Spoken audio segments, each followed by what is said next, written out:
Good morning. My name is Kelty. This is a part of our service that we call Charitable Giving. And if you are a regular at Friends Church, you will hear this part of the service every week. And in some ways, you may say to yourself, okay, yeah, Kelty, we got this. You told us last week that where you can donate money and how you can go to the app and all of those things, or Trevor told you, or Josh told you. And you may wonder why we do this every week. And really, the reality is, financial support of the church is one of those things that, while it may be sometimes slightly awkward to talk about, it's something we can never take our foot off the gas. This organization is entirely self-funded, which means that if we allow ourselves to be comfortable and say, all right, we're good here, and not watch those numbers and not stay on top of things, it's really easy to slip into a spot where we're not okay. And so every week you'll hear from me or one of my colleagues to talk a little bit about how your generosity helps us operate Friends Church. And to thank you so much for your financial support, because in truth, it really is one of the backbones that fuels this organization and helps us do all the amazing things we do, whether it's here on a Sunday, whether it's bringing it to your home by podcast or by video stream, whether it's the work that the kids group does out in the community or this group does out in the community. Those are all done. Thank you very much to your financial support of this organization. So I would be remiss if I didn't remind you how to do that, which is you can go to the app, and on the app there's a spot, or on the website there's a button that says donate. Please feel free to push that button and it'll take you right to the spot where you can put your credit card in. You can either pick a one-time donation or you can do that on an ongoing basis. If credit card's not how you like to donate, there is a black box at the back of the church with a stack of envelopes. If you're here in person, feel free to fill those out. Make sure you put your information on it so we can send you a receipt at the end of the year. If that's not going to work because you don't happen to come here personally, reach out to Jeff or Vince and we'll figure out how to make that work for you. There's all sorts of ways that you can donate. And I want to thank you so very much for all that you do to donate financially to Friends Church. Happy Sunday.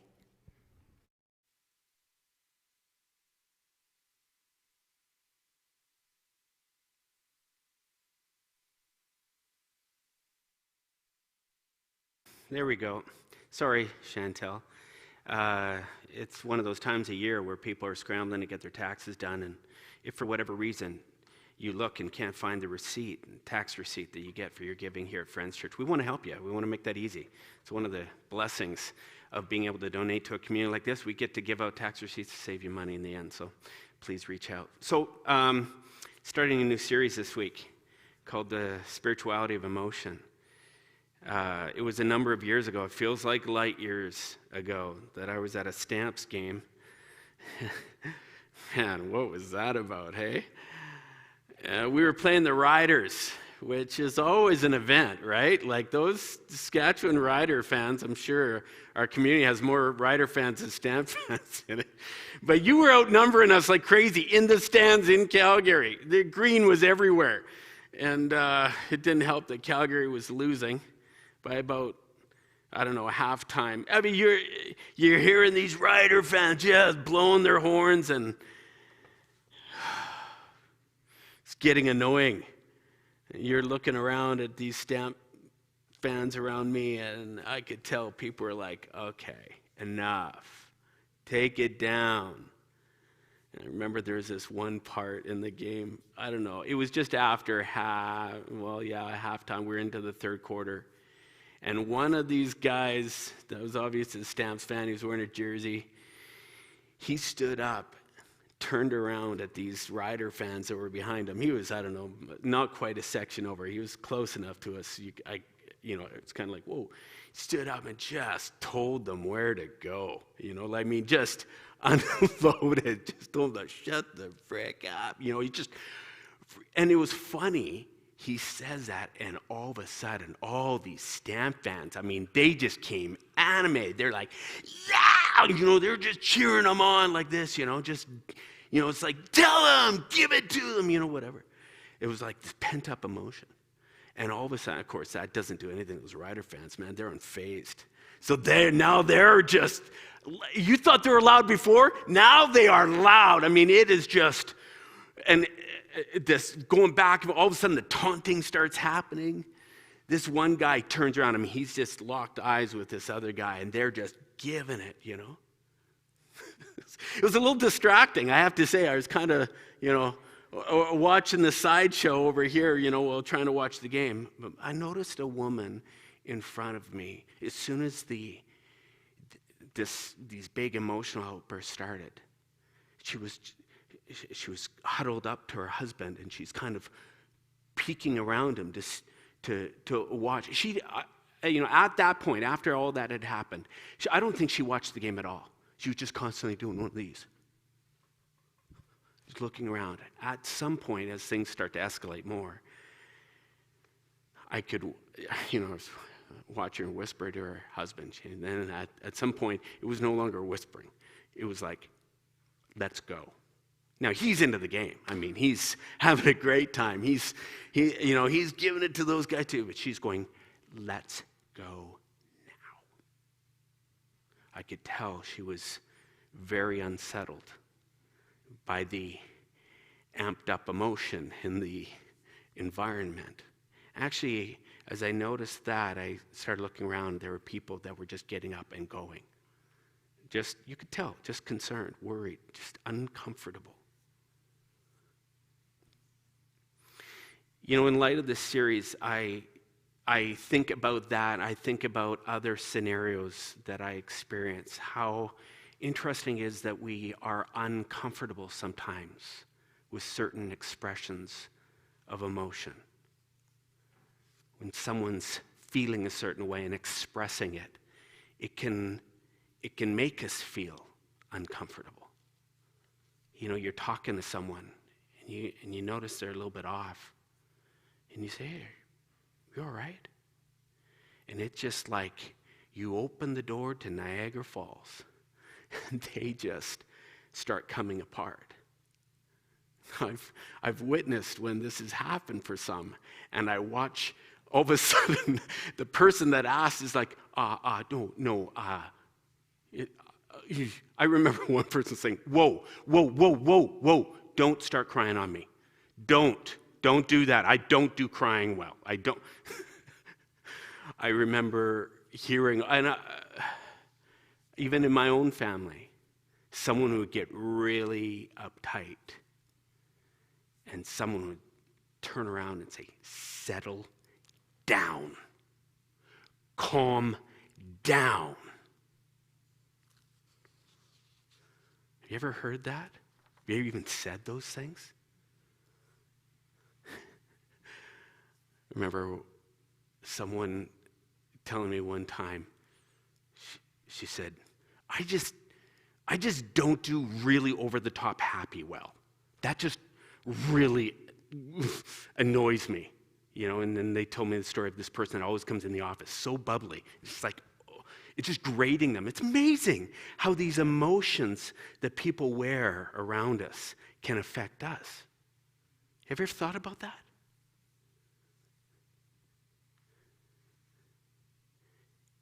You can find yourself trying to control emotions of others. Suck it up, Buttercup. Quit your whining. You don't stop crying, I'm going to give you something to cry about. Come on, chin up. I'll say that to my boys sometimes. Hey, why the long face? Come on, let's go. We're okay. Don't be a wet blanket. Quit being a negative Nancy. These are our reactions to people's expressions of various emotions. Let me ask you something. What emotions do you feel uncomfortable around?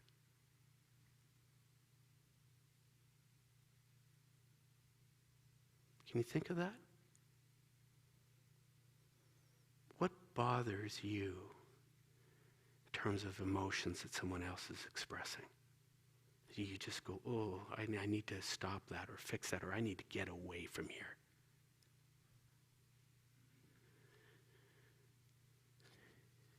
And why do you suppose that emotion, that specific one that perhaps you feel uncomfortable around, why do you suppose that is? It's easy sometimes to look at the person and say, that is their problem. Just a second. Is it?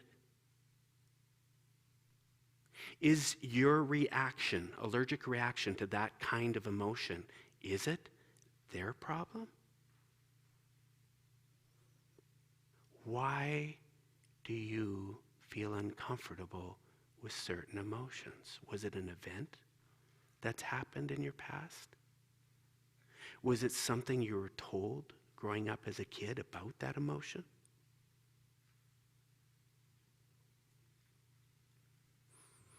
Is it that you just hate the way you feel when they feel that way? Is it that you're worried that you might get sucked in to the emotion? Is it that you get bothered that someone's emotion kind of drags down everyone else in the room? You know, that's unfair?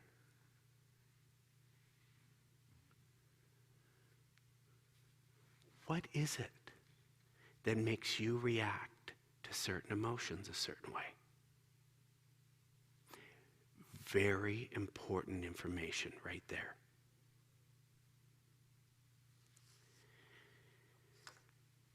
Curtin research suggests that these attempts to minimize, to control, to suppress the emotions of others, even ourselves, are actually pretty damaging. Did you know that? Our effort to try to keep someone from feeling what they're feeling in a moment actually does the opposite of what we hope it would do. The controlling, the suppressing actually can make us feel inauthentic, can make us feel dishonest about what's actually going on, which then leads, according to research, us to a place where we become even more unhappy with our environment, the situation, ourselves, the relationship. It leads to an amped up internal turmoil.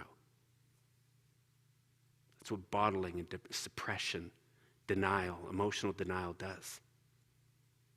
So the very thing you're wanting to do, perhaps, by trying to cheer someone out, snap them out of it. Don't feel that way. Or when someone does it to you, actually backfires. I'm learning a lot lately as we've been heading into this series about emotions. I'm realizing how much I don't understand, even inside of me. I'm learning about best practices of emotionally healthy people. This has been fascinating, I gotta say. I'm learning that emotionally healthy people, they understand the importance of feeling deeply. Feeling deeply the emotions that various scenarios and situations and life events bring on a daily basis. Not running from them. No, they embrace them. Something great happens. They can just let the joy flood them.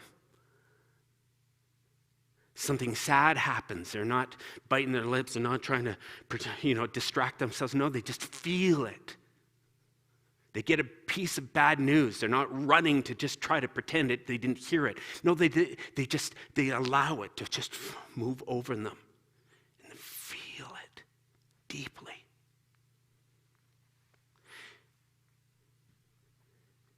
They give others the permission to do the same thing. Not to the extent that those emotions start running over people or engaging and leading to bad behavior or violent or harm or whatever, nothing like that, but allowing the emotion that is created on a daily basis to move in and not push it away.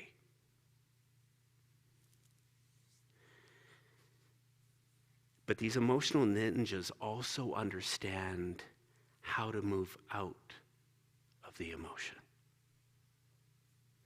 After feeling really deeply, they learn how to be able to regulate themselves. They can feel it. They can, whatever the situation, something does it that just drives them nuts. They can feel the frustration. They can even name the emotion they're feeling in that thing. And just, But then, these emotional ninjas have the ability to be able to step back and do certain things that takes them out of that place, whatever it is, high, extreme lows, and all these different emotional, the bandwidth and the kinds of different emotions you can feel. But regardless of what it is, they're able to go,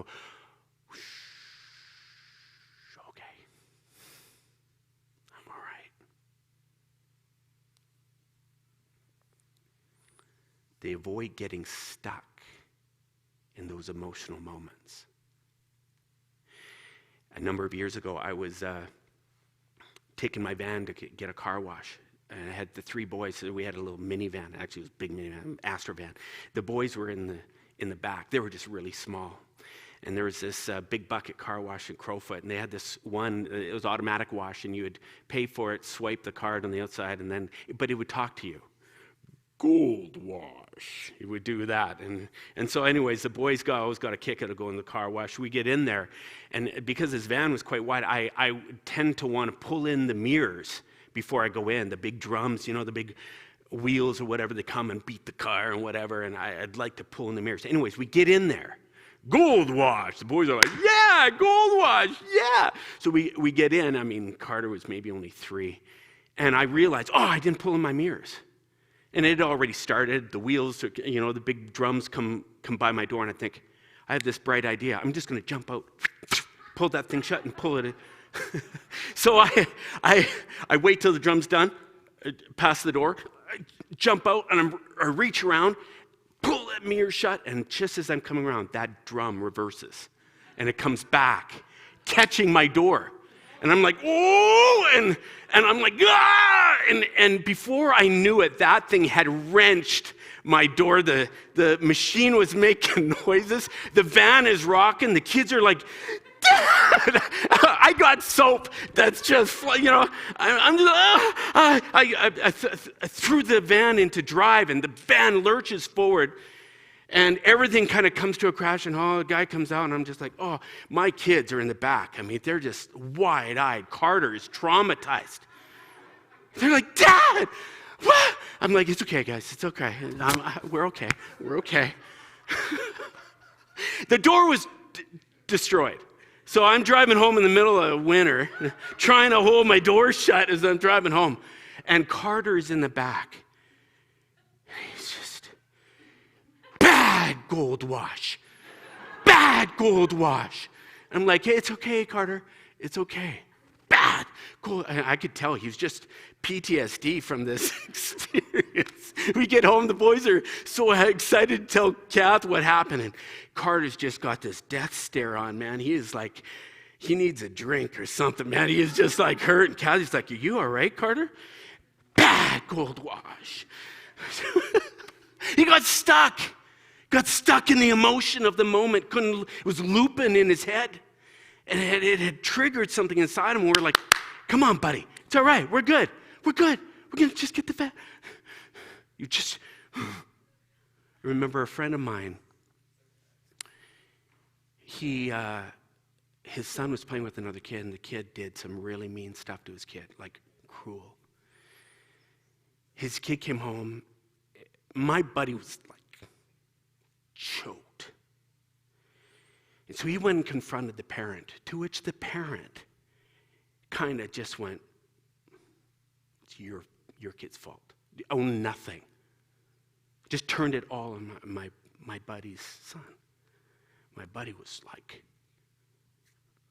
he was so enraged. I noticed over the next, it seemed like a long season. That event, like it just got stuck in him. The anger, the seething anger, and the powerlessness to fix the thing. And that guy's ignorance. That event bled into literally every conversation that we had. Somehow. It would trip it, and all of a sudden he would start reliving the story. It was the weirdest thing. We'd be talking about the most random stuff. All of a sudden he'd be there talking about that thing. And it was like, okay, buddy, we've heard the story. I remember thinking it. We've heard the story. It's over. It's over. But he was stuck. And it wouldn't leave him. Let me ask you something. Have you ever felt stuck in an emotional state where something's happened and it's cut you, it's marked you, it's left you reeling? It's like this cloud just lowers and it doesn't let you out, and it's like suffocating you, and it's all you can think about. Yeah. Emotionally healthy people, I'm learning, are able to help themselves unstick and pull out of that. This process of regulation, moving into the emotion and then backing out, and these skills and tricks of being able to say, okay, shh, it's over. In psychological speak, they call it titration, moving in and out of states. You move into that emotion, then okay, all right, we're done now. You're all right. I'm okay. This is a skill set emotional ninjas have. And when you can do that, it keeps you from feeling afraid of jumping into the emotion of the moment and feeling it deeply, because you know you're going to leave it at some point when it's appropriate. You have the ability to do that. Next level emotional ninjas get so skillful at moving in and out of emotion, and maybe you've watched someone do this. They can even help someone else titrate. Someone can be enraged, and they will come alongside that person, and they will do certain things, say different things. They'll feel it with them, and then, and all of a sudden you'll watch that person kind of go, oh. Psychologists, psychiatrists, like therapists, these are like ninjas. They are able to take you into these, and then, okay, come on back. Oh, someone can be just like going, oh man, that was crazy. And they're going, yeah, but you're okay now. There's emotional regulation. Let me tell you something. This whole thing that I'm talking about right now, being able to move in and moving out, is really the heart. It's the crux of the spirituality of emotion. Being able to allow us to feel in healthy ways and then come out. Maintain this healthy place and even help others do the same rather than inflaming. So, oh, you think you're hurting? Why don't you sit in my shoes for... Oh, and blows up words. No. The opposite. Come on down. It's okay. Oh, that's brutal. What happened? It's all right.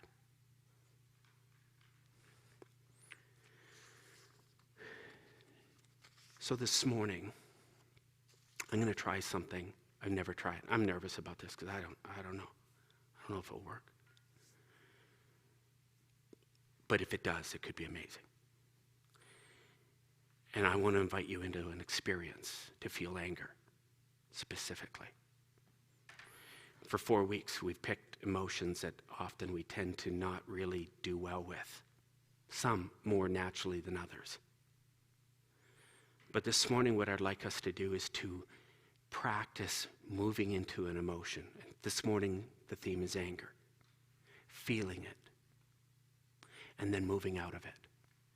I've asked Alessandra and Adam to perform 3 songs.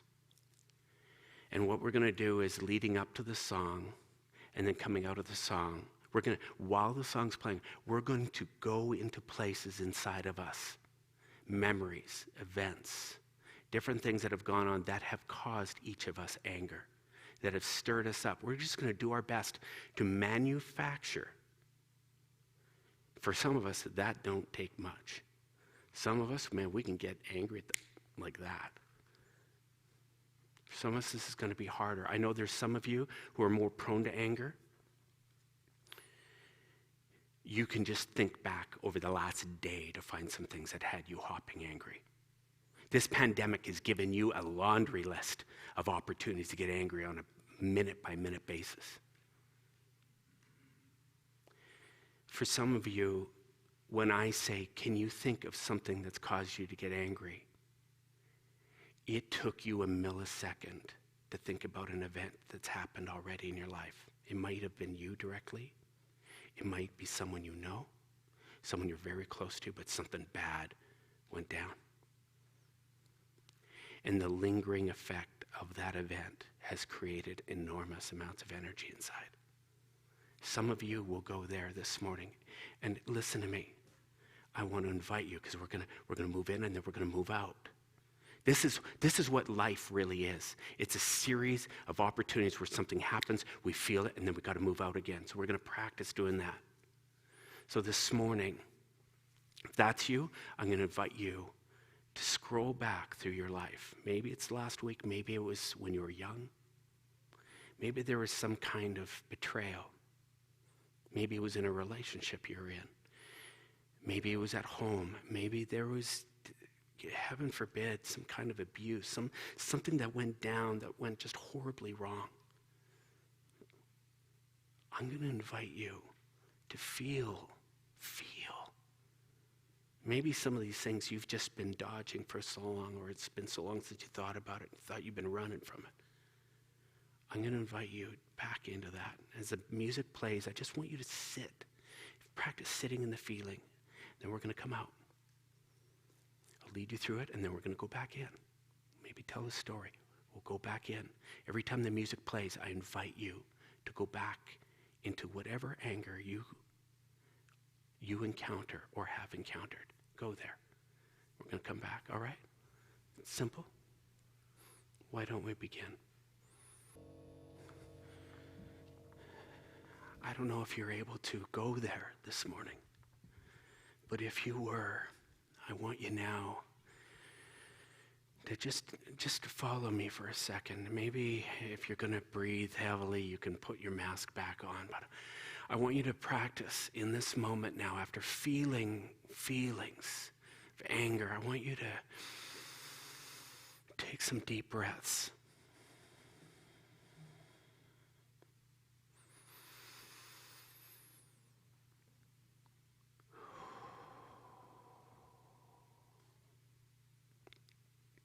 I want you to feel the air filling your lungs. Just focus there for a second.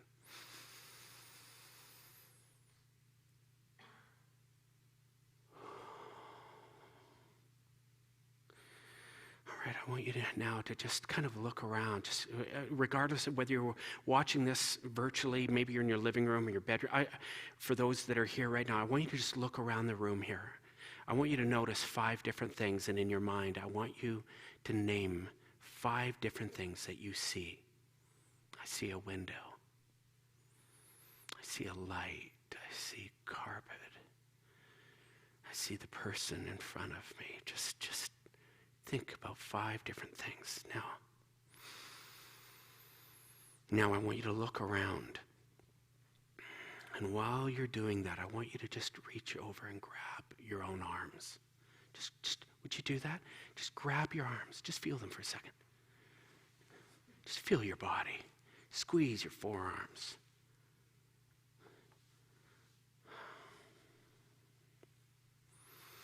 Now I want you to notice what you're smelling. If you're in your mask, you know what you're smelling. Maybe you're going, I don't like what I'm smelling right now. Under normal circumstances, you might be in a kitchen smelling bacon. I'm getting hungry. These are grounding exercises that you can do. How easy is that? But in the moment when emotion starts taking you over and you're angry and you have a second, these are grounding exercises. This does is it forces blood to flow into a part of your brain that's responsible for logic and rationality. It gets blood moving into those parts that right now the blood is sucked over to another part of your brain that gets flooded with emotion. Just you touch, bring yourself into this moment. All of a sudden your rational, logical mind starts kicking in, going, wait, we're okay. Yeah, that's over. That's what can happen. You good? Let's try this again. I've asked Alessandra if she had a story around anger. She did.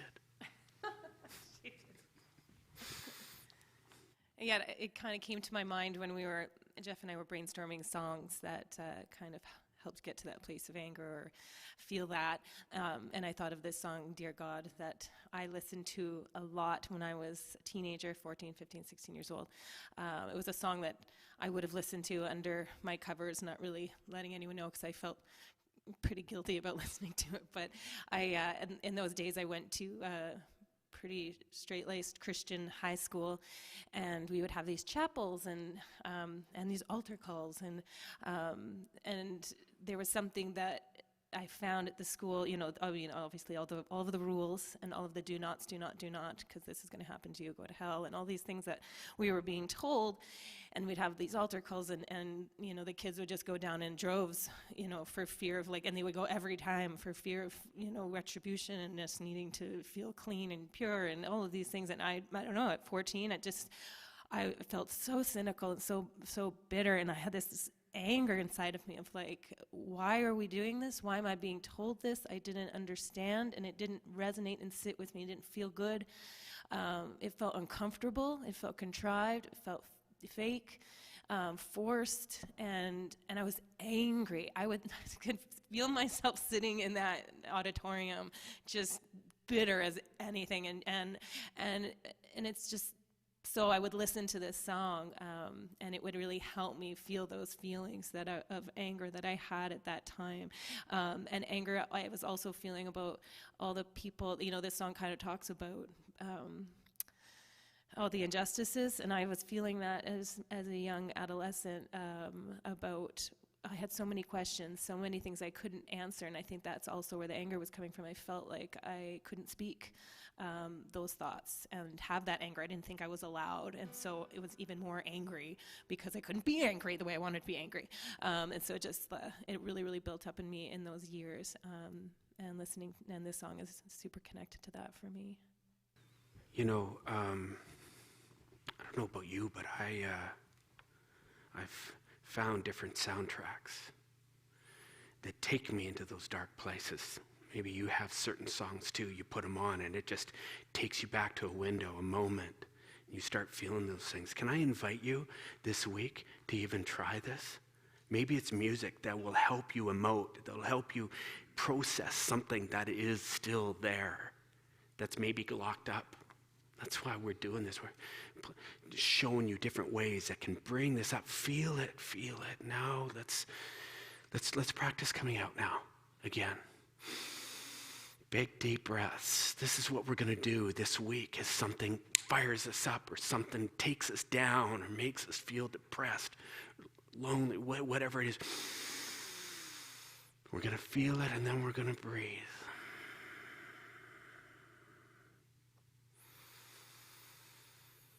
We're going to bring us back into this moment. I want you to put your hands on your thighs right now. Just rub them. Notice the texture of your pants or your piece of clothing there. Just feel it. Notice how it makes your hands feel. Notice if it warms up your hands. What is your hands feeling? This might seem strange. You're going, Jarvis, you're freaking me out here doing this. I ain't doing that. It's all right. These are exercises, again. It's getting your brain, flip a switch and go, whoa, you're right here now. Just do that. What am I smelling? What am I seeing? This exercise is called 5, 4, 3, 2, 1. 5 things you see. 4 things you can touch. 3 things you can hear. 2 things you can smell. And what do you taste? This is a therapeutic exercise to bring us back into now. Emotionals hijack. This is your way out. All right, we're good? Let's do this one more time, can we? Ask Jerry to share something that triggers anger in him, a memory of his. My wife and I have been building a new suite in our basement. A few months ago, I was installing the kitchen. I built all the drawers, 30 drawers, and I mounted all the rails to put the drawers on. Some of them were just drawers, and some of them were inside of a pantry. My son-in-law, Mike, dropped one down one day, and he looked at it and he said, Jerry, these drawers are wrong. They're put in wrong. And I said, no, they're not. I followed the instructions. They're right. There's 30 of them. I followed all the instructions. He said, well, the rails are in wrong. The drawers won't close all the way properly when you put the doors on and knock on the door. He says, yes, they will. I followed the instructions. They're wrong. They're right. I know they're right. He said, I don't think so, Jerry. I think the rails are wrong. I said, no, they're not. He said, I think we have to remount them. I said, I'm not remounting 30 rails. I did it right. I did it right. Well, we remounted one of the rails finally, and guess what? I went and looked at the instructions, and there's a page that said, flip the page. If you mount them here, they're right. If you put them inside a pantry, you put the rails in different. I was rude. I was mean. I was really, really, really mean to my friend, my son-in-law, and my friend. And then I was so angry. I was angry at me. Why did you do this? Why did you act so stupid? It was so easy to just say, let's look at the instructions. And we would have found out, we would have fixed it, we moved on. Next morning I got up, and my grandson was there, Mike's son. And he looked at me and he said, Grandpa, why were you so mean to my dad yesterday? I thought he was your friend. I was furious with myself. I looked at my little grandson and I said, I don't want my grandson to look at me like that. Why did you do that? How stupid I was. I was just furious with myself. I was just disgusted with myself. Why did you do that? I did what I could, and then I just had to go away. I just had to go away and be myself. I went into the bathroom. I was so disgusted and angry, I couldn't even look at myself in the mirror.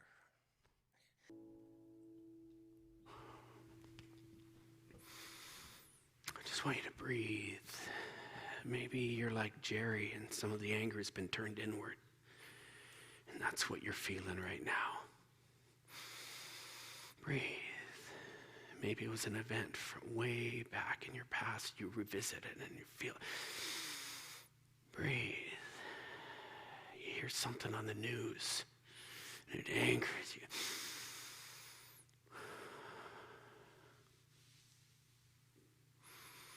You feel it and then you go, okay, it's time.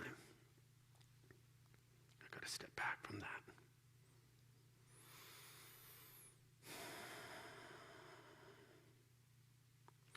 You know, chances are good this week you're going to have something happen to you or to someone you love, and it's going to provoke some feeling. If there is something I could ask you to do this week, well, a few things. Notice it. Notice what's going on inside you. The fire's stoked up. Are you feeling like you're ready to say something you regret? Is there a sadness? Is there a loneliness? What is it? Notice it. Feel it.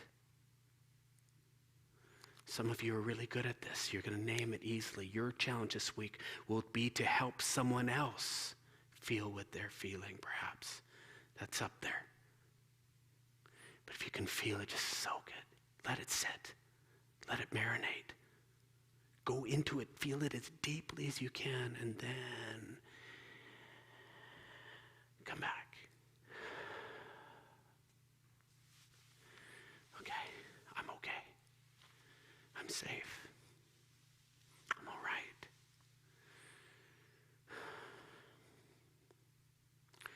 Over the next few weeks, we're going to delve into some emotions. And I'm telling you, if there's someone here, I know in talking with some different people, even this week, they are very resistant to this, what we did this morning. They don't want to feel certain things. I'm telling you, this is part of the spirituality of emotion, becoming healthy people who can help our world. It's doing this. Would you do it this week? Next week, Vince is coming back. We're going to dive into another one of these. We invite you. May at the end of 4 weeks, we get comfortable with the emotions that life brings. And in doing so, may we become something beautiful, flavorful to our world. Have a great week, everyone. And feel deeply this week.